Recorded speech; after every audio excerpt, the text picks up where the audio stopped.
Este trabalho é uma consulta relacionada ao artigo, publicado em 2004, pois é considerável lembrar que já houveram várias modificações no contexto da genética.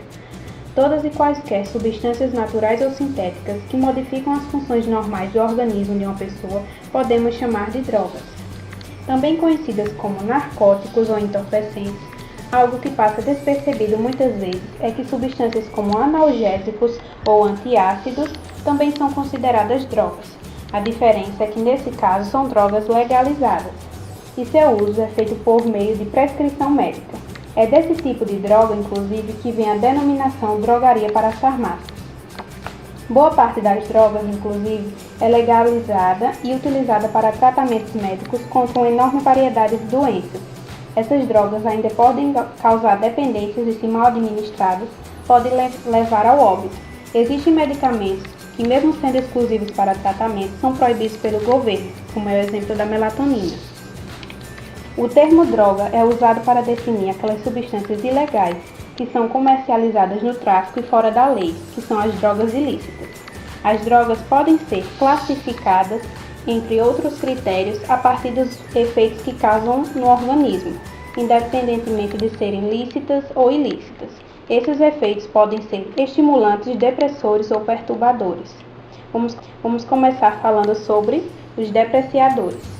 O principal aspecto é a diminuição da atividade do sistema nervoso central, podendo levar a delírios, como exemplo também do álcool.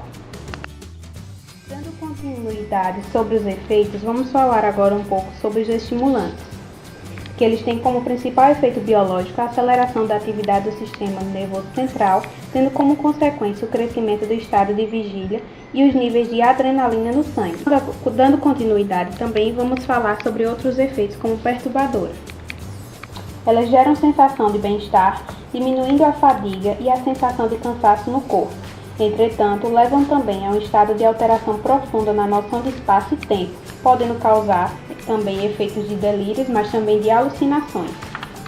Mas será que a genética possui espaço dentro desse contexto ou só se dá por fatores ambientais? Para trabalharmos isso de forma mais detalhada, vamos focar nas drogas ditas como depreciadoras, mas principalmente como o álcool e o alcoolismo. Vamos separar pelos estudos epidemiológicos, que se dá na união de 3 modalidades de estudos com o propósito de fornecer evidências sólidas para aceitação ou refutação da importância genética para traços ou transtornos estudados. Essas 3 modalidades se dividem nos estudos entre famílias, gêmeos e adoção. Sobre os estudos epidemiológicos, vamos começar falando sobre família. Esses estudos possuem o intuito de demonstrar uma afetação familiar sugestiva de algum componente genético. No caso da dependência alcoólica, eles mostram com segurança a agregação familiar da dependência, na qual a prevalência do vício é de 3 ou 4 vezes maior em parentes de primeiro grau, quando comparados a outros indivíduos. No entanto, são incapazes de decidir isoladamente se a agregação se dá predominantemente por via genética ou por via do ambiente compartilhado. Para aprimorar os exames destas distinções, são empregados os estudos de gêmeos e adoção e um tipo de resposta aos estudos de família. Agora, para os estudos de gêmeos, monozigóticos possuem 100% dos genes, já os dizigóticos possuem apenas 50%. Esses estudos objetivam comprovar a prevalência genética na dependência alcoólica. Estudos encontraram influências genéticas moderadas ou elevadas para o alcoolismo no sexo masculino, com estimativa de herdabilidade de 40% a 60%, com a pressuposição de que os genes compartilhando o mesmo ambiente, não é possível detectar a influência do meio. Por essa razão, esses estudos são incapazes de sozinhos provar prevalências. Neste cenário, os estudos de adoção tornam-se necessários. Examinando as populações de riscos genéticos criados em ambientes distintos do familiar original, esses estudos são os mais relevantes para o exame de uma atuação genética dentro de um transtorno devido à sua capacidade de separar as influências genéticas das ambientais. No caso de uma elevada prevalência de transtorno nessas crianças, décadas após a adoção comparada com a prevalência em outras crianças adotadas, cujos pais biológicos apresentam um problema, pode-se afirmar a importância de fatores genéticos para esse transtorno. E os modelos epigenéticos. Nessas doenças, o efeito genético é a ligação de vários genes atuando em conjunto para a produção de uma situação de vulnerabilidade que, em conjunto com a ação ambiental, produzem um fenótipo final, ou seja, a herdabilidade afetiva é das condições de vulnerabilidade e não da doença ou do transtorno em si.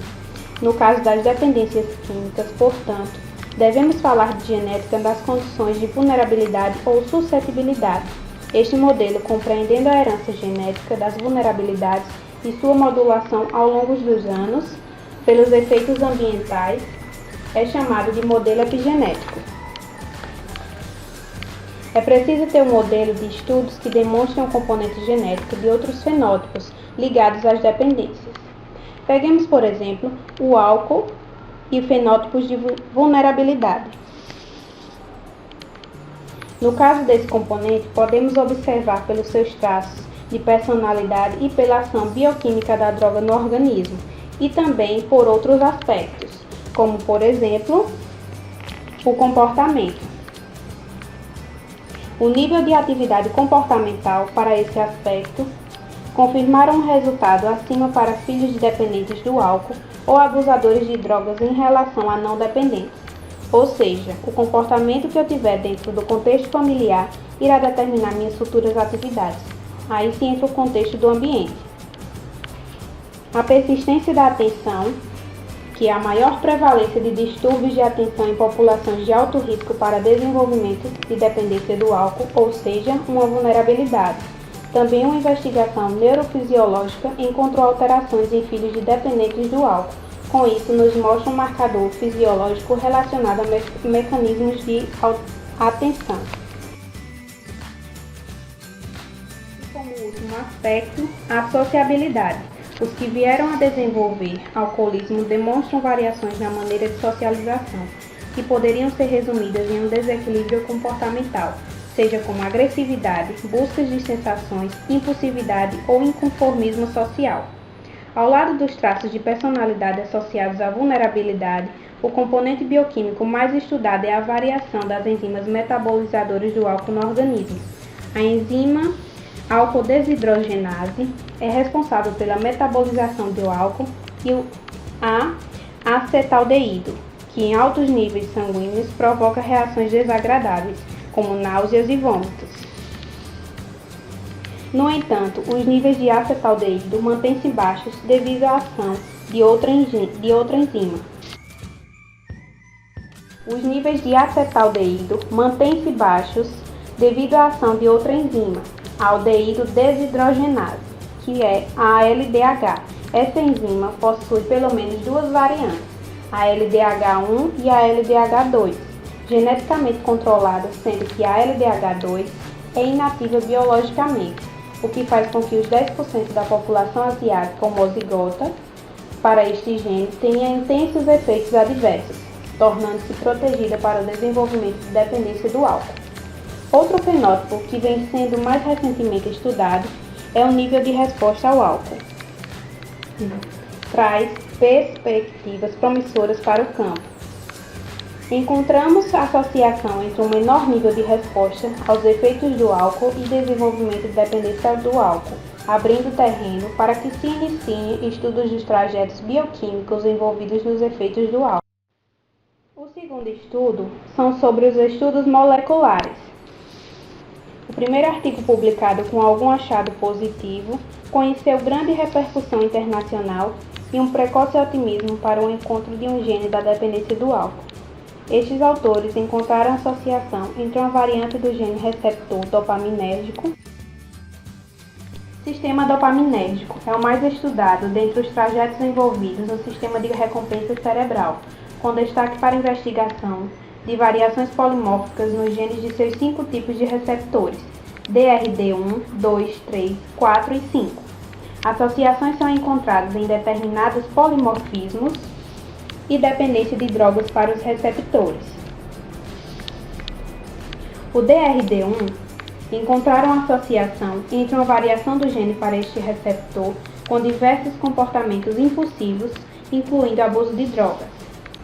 O DRD2, primeiro achado positivo no campo da dependência do álcool e álcool. DRD3, encontraram presença majoritária em regiões límbicas e, portanto, possível papel na regulação de emoções. No DRD4, o interesse nesse gene vem do fato da observação da sua influência na gênese do distúrbio de atenção e hiperatividade infantis, traço envolvido na vulnerabilidade às dependências. O sistema GABAérgico, principal sistema inibitório cerebral, recebeu a atenção em 2 estudos, um com resultados negativos e outro com associação positiva, entre polimorfismo do subtipo alfa-3 e dependência do álcool. E por fim, o estudo da interação de genes. Uma coisa que precisamos saber são as chamadas doenças complexas. Tem como característica a intervenção de mais de um gene para a transmissão de sua herdabilidade. Um dos mecanismos pelo qual essa atuação conjunta de genes se dá é a chamada interação. Nesse mecanismo, a reunião de alguns genes específicos é capaz de produzir um fenótipo que em ação isolada não seria possível. A somatória da ação desses genes caracteriza menos uma atuação qualitativa, no sentido da existência ou não de algum traço, e mais um funcionamento quantitativo, onde o efeito de genes favorece o desenvolvimento do transtorno. Um trabalho detectou evidências de interação para a dependência do álcool e traços possivelmente envolvidos na suscetibilidade ao desenvolvimento de dependência. Os autores observaram efeito aditivo entre polimorfismos em 6 genes dopaminérgicos. O DRD2, dopamina beta-hidroxilase e transportador de dopamina, que geram gagueira, transtorno de atenção, hiperatividades infantis, transtorno de conduta e dependência do álcool. A partir desses estudos, podemos concluir que a presença de fatores hereditários na gênese do abuso ou dependência do álcool tem como heterogeneidade dos resultados em termos de definição dos limites dos fenótipos e mecanismos de transmissão hereditária indica o abuso ou dependência de álcool, como resultante de uma complexa interação de fatores genéticos, psicossociais e culturais, melhor compreendida dentro de um modelo desenvolvimental de psicopatologia, seu aspecto multifatorial.